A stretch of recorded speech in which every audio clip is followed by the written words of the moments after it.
Hey, what's up, fam? Like I said with my 7 Deadly Sins chapter, I'm late on the chapter review of the newest My Hero Academia chapter, chapter 193. But, luckily for me this time, with the holiday that all the magazines should be on hiatus, taking the week off, I've got this to I just stuttered really bad there. Sorry. To kind of lead me over and get me, let me struggle along until we get some new chapters of stuff. Pretty much with this chapter, it was Deku's seeing the lore, he's seeing events that's kind of like built into One for All, and kind of figuring out its origins, seeing other members of the people who held One for All. And interesting enough that along with all the people that he's seen, like what was her name, Nana or something, and then obviously All Might, there's some people between the two, and there's two people kind of shaded out. And I'm wondering if that means those people are either alive or maybe forcefully One for All ditched them somehow because maybe they turned bad, they end up switching sides and being with All for One. These are just theories right now. It's nothing that can kind of have concrete evidence, but it's definitely, very obviously a mystery. It's something that will be revealed later.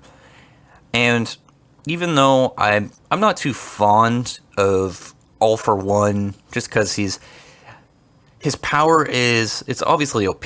Like, don't get me wrong, it's OP, but I don't find it that interesting. In fact, it's something like if you ever read the series Area D, the main character, though he's cool, his power is to copy other people's powers, and it just doesn't seem as unique when the characters, their power is to, absorb or take other powers, so they're just a big amalgam of other abilities. And I always kind of looked at, I always pretty much refer to as All for One as Sylar from Heroes, but obviously personality-wise he's not. And the way that I liked about this chapter is instead of trying to emphasize, oh, he's got this power, he's really OP, that's what made him how it was that he used his power to kind of absorb, take abilities, and then he can give them to other people, is he used that to kind of build his army, take powers from heroes and villains that, weren't with him, and then give them to powerless people that were with him, and, obviously he would, at that point, build a large empire of other villains along with him.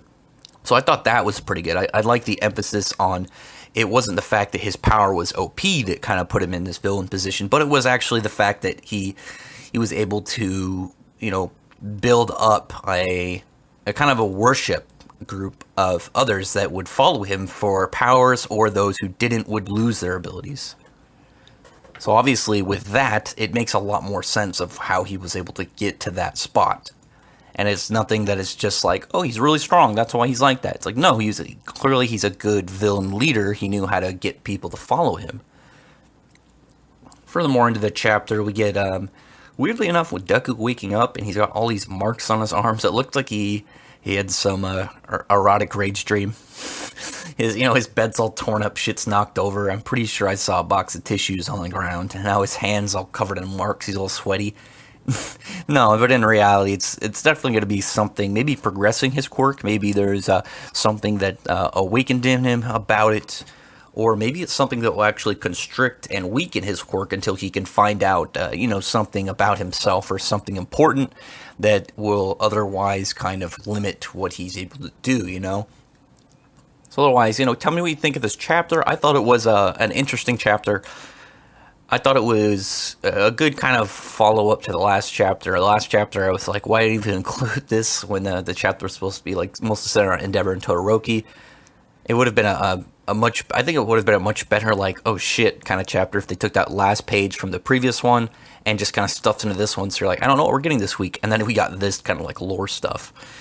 But it was enjoyable to see kind of like them displaying why All for One is kind of in his position as the villain leader. And it, all making way more sense than just him being, oh, he's really powerful.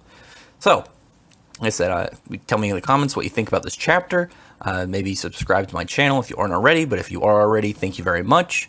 Maybe check out my videos. I do mostly Fairy Tail, Eden Zero, and Black Clover videos, but I do some other videos on the side. So, otherwise, thank you very much for listening. Bye.